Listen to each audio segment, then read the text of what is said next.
Okay, on day 2 of the Still Life project, you are going to start marking in shadows and highlights.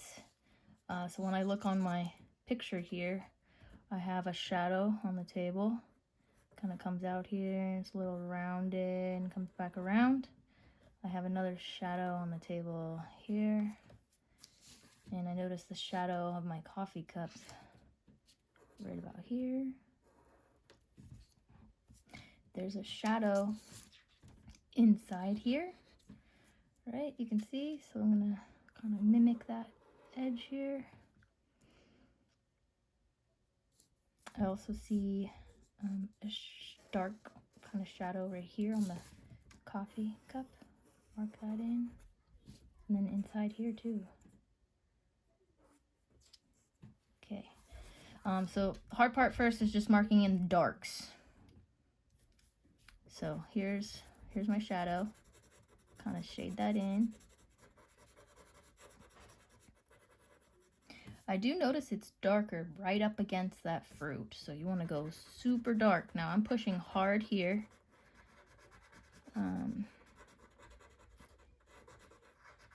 And then kind of fading outward and not pushing as hard. You can smear with your finger if that helps you blend, or get a Kleenex and smear if you don't want to get your finger dirty, or get your finger oils on the paper. Same thing with my apple here. I want to go really dark right up against it, and then kind of get softer and softer where I'm not pushing as hard out here.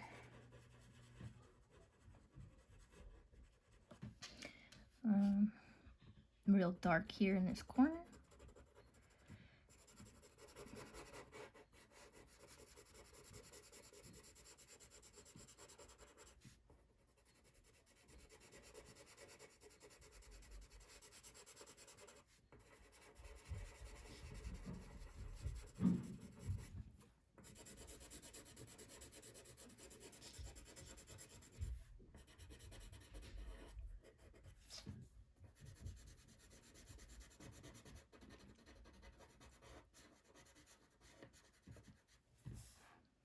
There's a little bit of a shadow under here. Okay, now I'm gonna look at bright spots. So I do have a nice shiny highlight right here on my pear. It's pretty bright right here on the top of my apple.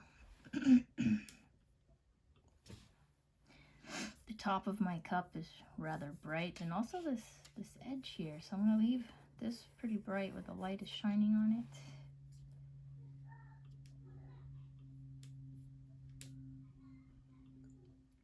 On the slideshow, on slide 12, that's where it's showing you how to add value and really showing you where to mark things in. There's some other spots where we would like to add some shadows too, where you have the overlapping happening from the cup and the pot. You could add a little bit of shadow on here, and don't be afraid to curve it a little, because your container here is also curved. But really darken up this line so you see that separation between this side and this side, because this does stick out. We want to show that difference. Now on the pear itself, you've got a really dark shadow kind of here on the side, which might be hard to see if you're looking at the image like in color. But I like to squint my eyes when I'm looking at these, and it helps me really point out where the light shiny spots are. Here would be kind of like a medium darkness, but right now I'm just focusing on where the dark spots are and where the really bright spots are. If I move to my leaves up here, this is how I would tackle this. I start filling in some shading where I'm going dark. You could leave little patches of highlights like right there where it's bending and folding. Do it again.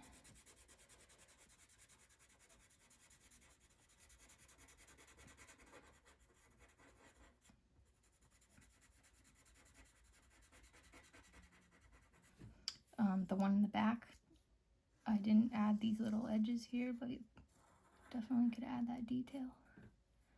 And same thing, really darken up the edges. That way you can see that there's a difference between this leaf and the leaf behind. So I'm going back over it, making it darker. I see kind of like stripes in here, so I'm gonna add that.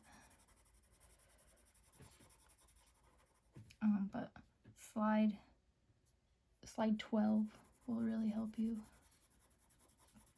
get an idea too of where to put your lights and your darks.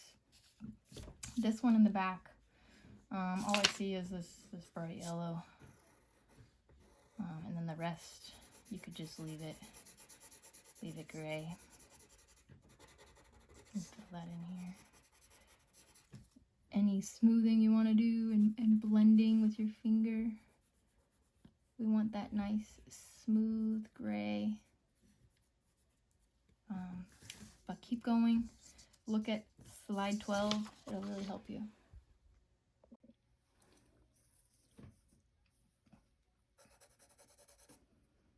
Holding your pencil on the side like this will help you get smooth gradation, smooth blending.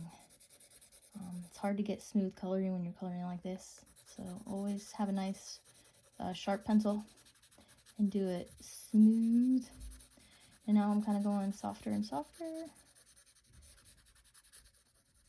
I could get rid of my plus sign here too. Don't need that anymore.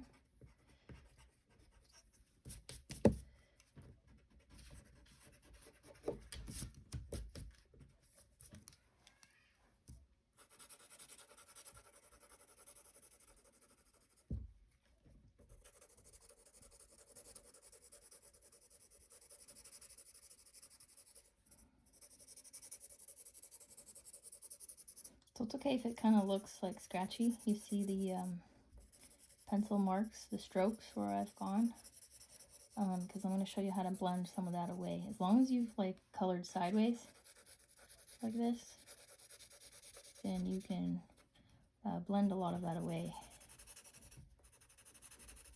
with your finger and a tissue. I kind of go in a swirling motion in circles, but you can try what works for you, going side to side, up and down. I always go back to going circle, like that. Okay, and then I might even go over it a second time, because it kind of takes away some of the darkness. So add another layer, and then smear again.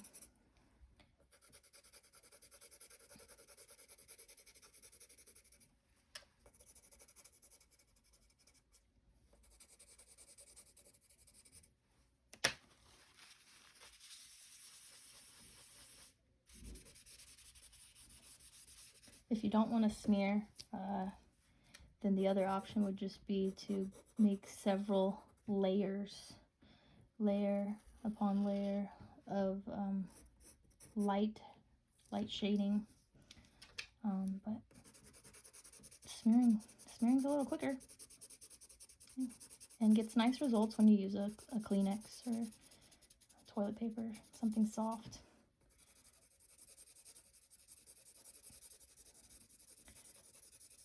So on the coffee cup, it's like really dark on this back edge, and then kind of gets medium gray as you get further out here. And then right about here, it's kind of a light gray. And then they've got the brightest highlight where the light source is hitting, kind of right here in this area. It's also kind of dark around here. So take my finger, wrap it in the tissue, start smoothing away and see what happens.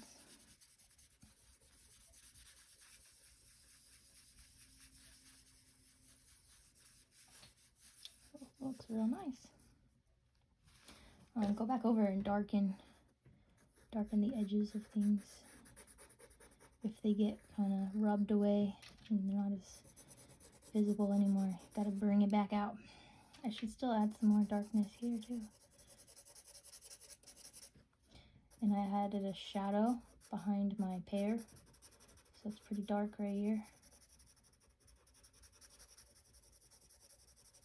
So wherever you have overlapping, it should get kind of dark. So right here, my cup is kind of blocking the view of my pot. I'm gonna go a little bit dark right up against it here. And then I've got my pear overlapping the pot. So I'm gonna go a little dark on my pot back here. Then I've also got overlapping happening here, so I'm gonna add some darkness on my apple.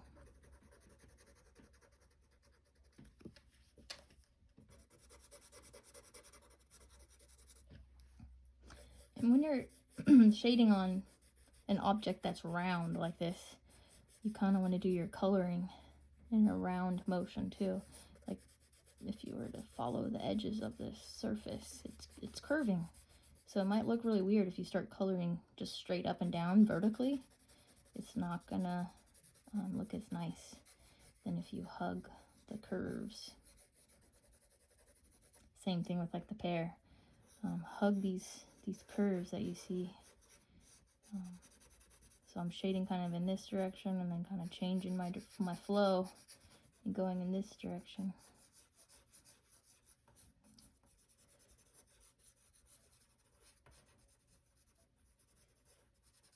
I think I'll keep this a little lighter right here. It's a little darker here. Okay, so now I'm going to blend some more. Go in circular motion.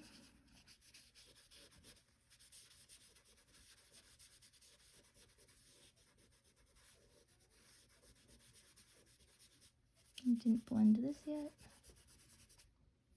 Blend my shadow on the table. And I still have a ways to go. I gotta finish these leaves up here and maybe add some more darkness and bring out the darkness more.